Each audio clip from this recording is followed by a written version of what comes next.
Olá, amados. As 95 teses de Martinho Lutero, retirado do site monergismo.com. Sempre quando no vídeo tem textos entre aspas, mesmo que não tenha referência, mas foi extraído da Bíblia. Geralmente coloca entre aspas, né? As 95 teses de Martinho Lutero. 31 de outubro de 1517, Martinho Lutero afixou na porta da capela de Wittenberg 95 teses que gostaria de discutir com os teólogos católicos, as quais versavam principalmente sobre a penitência, indulgência e salvação pela fé. O evento marca o início da Reforma Protestante, onde posteriormente veio a Igreja Presbiteriana e representa um marco e um ponto de partida para a recuperação das sãs doutrinas. Movido pelo amor e pelo empenho em prol do esclarecimento da verdade, discutir-se-á em Wittenberg sob a presidência do reverendo Padre Martinho Lutero, o que segue. Aqueles que não puderem estar presentes para tratar o assunto verbalmente conosco, o poderão fazer por escrito, em nome do Senhor Jesus Cristo. Amém. Primeira tese. Dizendo nosso Senhor e Mestre Jesus Cristo, arrependei-vos, certamente quer que toda a vida dos seus crentes na terra seja um contínuo arrependimento. Segunda tese. Esta expressão não pode e não deve ser interpretada como referindo-se ao sacramento da penitência, isto é, a confissão e satisfação a cargo do ofício dos sacerdotes. Terceira tese. Todavia não quer que as pessoas se entenda o arrependimento interno. O arrependimento interno nem mesmo é arrependimento quando não produz toda sorte de modificações da carne. Quarta tese. Assim sendo, o arrependimento e o pesar, isto é, a verdadeira penitência, perdura enquanto o homem se desagradar de si mesmo, a saber, até a entrada desta para a vida eterna. Quinta tese. O Papa não quer e não pode dispensar outras penas, além de que os impôs ao seu alvitre ou em acordo com os cânones, que são os estatutos papais. Sexta tese. O Papa não pode perdoar dívida se não declarar e confirmar aquilo que já foi dito e já foi perdoado por Deus, ou não faz nos casos que lhe foram reservados. Neste caso, se desprezados, a dívida deixaria de ser absoluta anulada ou perdoada. Sétima tese. Deus a ninguém perdoa a dívida sem que ao mesmo tempo o subordine em sincera humildade ao sacerdote, seu vigário. Oitava tese. Cânones poenitendiários, que não são ordenanças de prescrições de maneira em que se deve confessar e expiar apenas aio impostas aos vivos e, de acordo com as mesmas ordenanças, não diz respeito aos moribundos. Nona tese. Eis porque o Espírito Santo nos faz bem mediante o Papa, excluindo de todos os seus decretos ou direitos o artigo da morte e da necessidade suprema. Décima tese. Procede desajuizadamente e mal os sacerdotes que reservam e impõem aos moribundos penitentias canônicas ou penitências para o purgatório a fim de ali serem cumpridas. 11ª tese. Este joio que é o de se transformar a penitência e satisfação previsto pelos cânones ou estatutos em penitência ou penas do purgatório foi semeado quando os bispos se achavam dormindo. 12ª tese. Outrora, canonicae poenai, ou seja, penitência e satisfação por pecadores cometidos eram impostos, não depois, mas antes da absolvição, com a finalidade de provar a sinceridade do arrependimento e do pesar. 13ª tese. Os moribundos tudo satisfazem com a sua morte. Estão mortos para o direito canônico, sendo, portanto, dispensados com justiça de sua imposição. 14ª tese. Piedade, o amor imperfeito da parte daquele que se acha às portas da morte, necessariamente resulta em grande temor. Logo, quanto menor o amor, tanto maior o temor. 15ª tese. Esse temor e espanto em si tão só, sem falar de outras coisas, bastam para causar o tormento e o horror do purgatório, pois que se é vizinho da angústia do desespero. 16ª tese. Inferno, purgatório e céu parecem ser tão diferentes quanto são um do outro, o desespero completo, incompleto ou quase desespero e certeza. 17ª tese. Parece que assim como no purgatório diminui a angústia e o espanto das almas, nelas também deve crescer e aumentar amor. 18ª tese. Bem, assim parece não ter sido provado, nem por boas ações e nem pela Escritura, que as almas no purgatório se encontram fora da possibilidade do mérito ou do crescimento do amor. 19ª tese. Ainda parece não ter sido provado que todas as almas do purgatório tenham certeza da sua salvação e não receiem por ela. Não obstante, nós temos absoluta certeza disso. 20ª tese. Por isso o Papa não quer dizer nem compreende com as palavras perdão plenário de todas as penas que todo tormento é perdoado, mas as penas por ele imposta. 12ª tese. Eis porque erram os apregoadores das indulgências ao afirmarem que se o homem perdoado de todas as penas e salvo mediante a indulgência do Papa. 22ª tese. Pensa com efeito o Papa, nenhuma pena dispensa as almas no purgatório das que, segundo os cânones da Igreja, deviam ser expiado e pago na presente vida. 23ª tese. A verdade é que se houver qualquer perdão plenário das penas, este apenas será dado aos mais perfeitos, que são muito poucos. 24ª tese. Assim sendo, a maioria do povo é ludibriada com as pomposas promessas do indistinto perdão, impressionando o seu homem singelo com as penas pagas. 25ª tese. Exatamente o mesmo poder geral que o Papa tem sobre o purgatório, qualquer bispo e cura das almas o tem no seu bispado, na sua paróquia, quer de modo especial e quer para com seus em particular.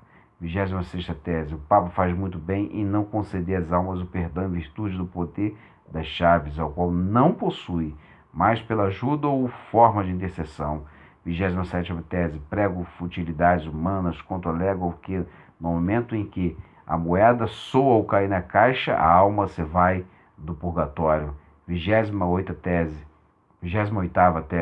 Certo é que no momento em que a moeda soa na caixa, vem o lucro e o amor ao dinheiro cresce e aumenta, ajuda, porém, ou a intercessão da Igreja não tão só corresponde à vontade e o agrado de Deus. 29ª tese. E quem sabe, se todas as almas do purgatório querem ser libertas, quando há quem diga o que sucedeu com o Santo Severino e Pascoal. 30ª tese.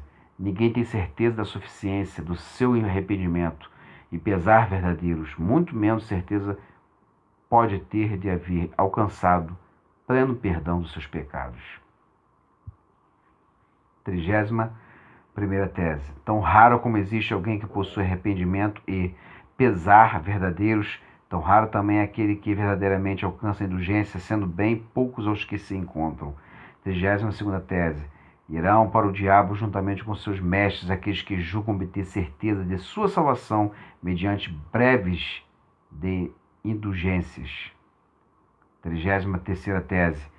Há que acautelar-se muito e ter cuidado daquele que dizem: a indulgência do Papa é o mais sublime e mais preciosa graça, ou dádiva de Deus, pela qual o homem é reconciliado com Deus. 34ª tese. Tanto assim que a graça da indulgência apenas se refere à pena satisfatória estipulada por homens. 35ª tese.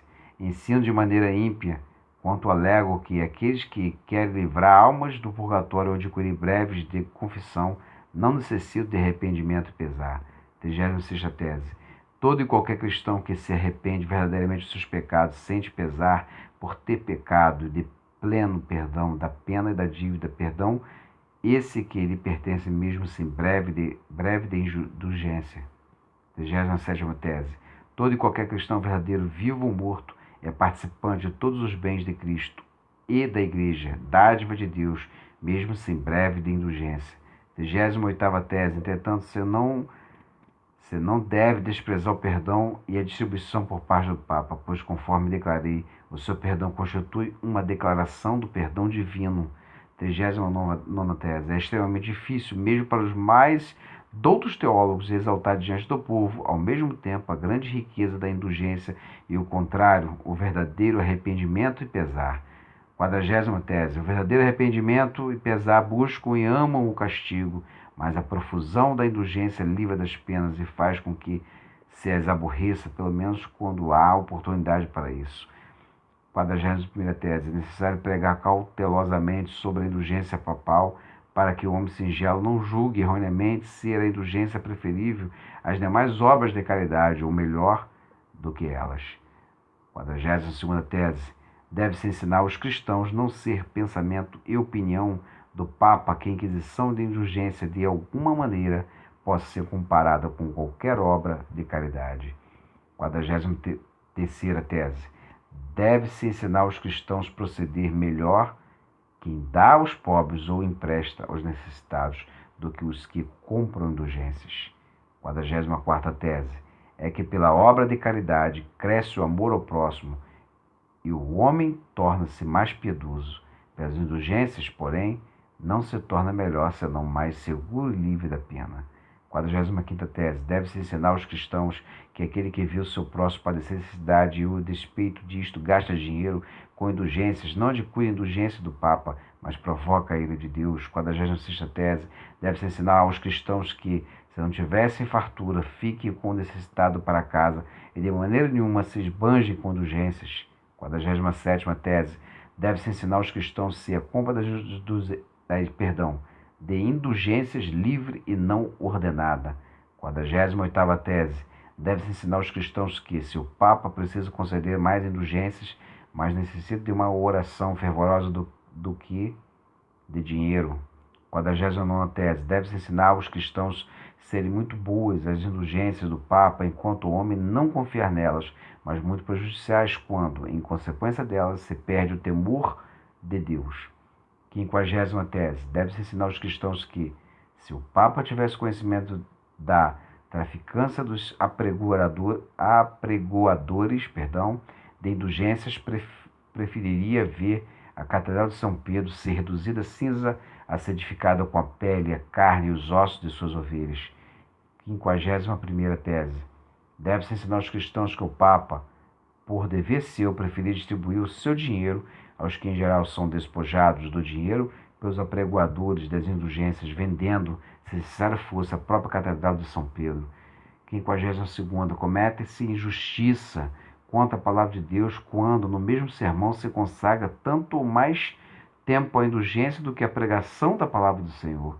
53ª. São inimigos de Cristo e do Papa contra sua causa da prédica das indulgências, proíbe a palavra de Deus nas demais igrejas. 54ª.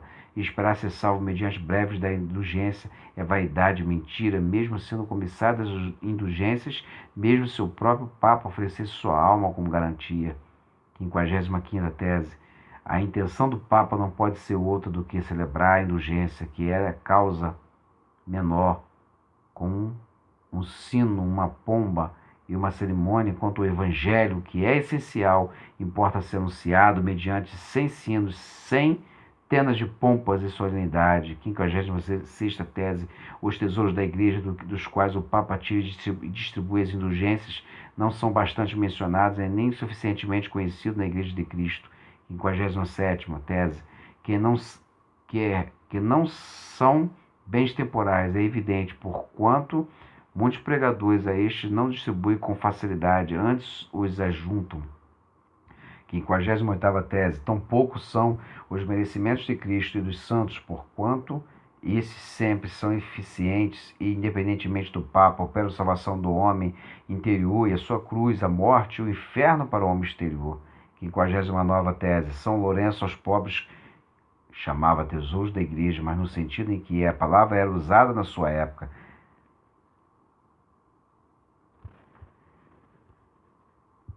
60.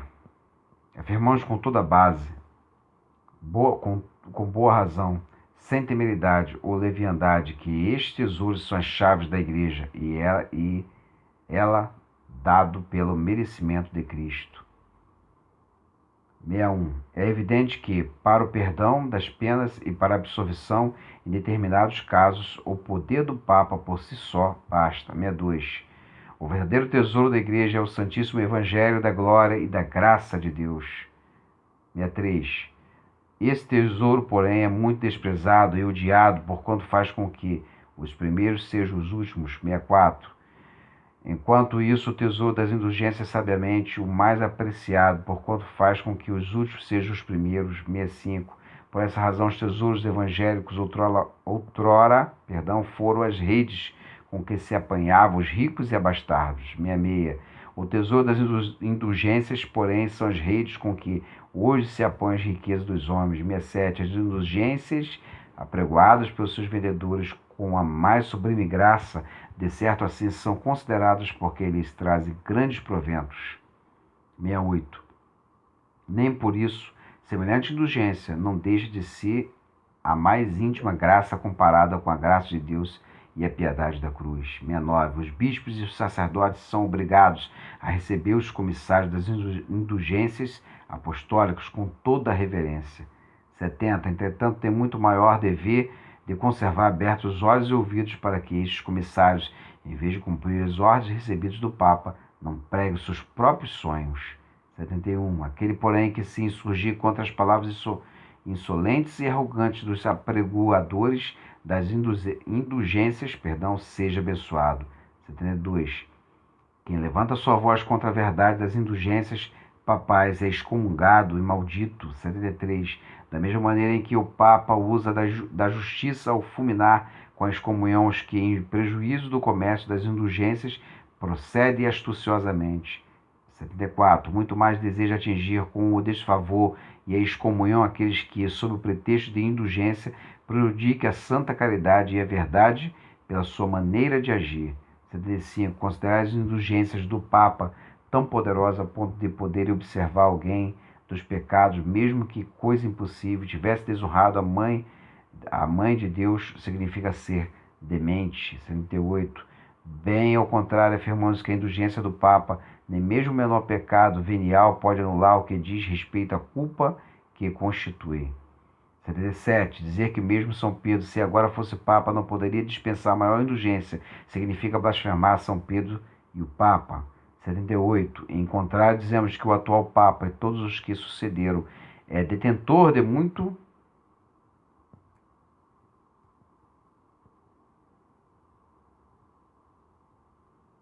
Em contrário, dizemos que o atual Papa e todos os que sucederam é detentor de muito maior indulgência, isto é, o Evangelho e as virtudes, o dom de curar, etc., de acordo com o que diz 1 Coríntios 12. 79. Afirmar ter a cruz de indulgência adornada com as armas do Papa e colocada na igreja, tanto valor como a própria cruz de Cristo é blasfêmia. 80. Os bispos, padres e teólogos que consentem em semelhante linguagem diante do povo terão de prestar conta desse procedimento. 81. Semelhante pregação a enaltecer atrevida e solenemente a indulgência faz com que o mesmo a homens doutos é difícil proteger a devida reverência ao Papa contra a maledicência e as fortes objeções dos leigos. 82. Eis um exemplo, porque o Papa não tira de uma só vez todas as almas do purgatório movido por santíssima caridade, em face de mais premente necessidade das almas, que seria justíssimo motivo para tanto, quando em troca de vil dinheiro para a construção da Catedral de São Pedro, livra um sem número de almas logo por motivo bastante significante. 83. Outro sim, porque continua as exéquias e as missas de ano e sufrágio das almas dos defuntos e não se devolve o dinheiro recebido para o mesmo fim, ou não se permite os doadores busquem de novo os benefícios ou pretendam os oferecidos em favor dos mortos, visto ser injusto continuar a rezar pelos já resgatados? 84. Ainda que a nova piedade de Deus e dó do Papa é esta que permite a um ímpio e inimigo resgatar sua alma piedosa e agradável a Deus por amor ao dinheiro e não resgatar esta mesma alma piedosa e querida de sua grande necessidade por livre amor e sem paga? 85.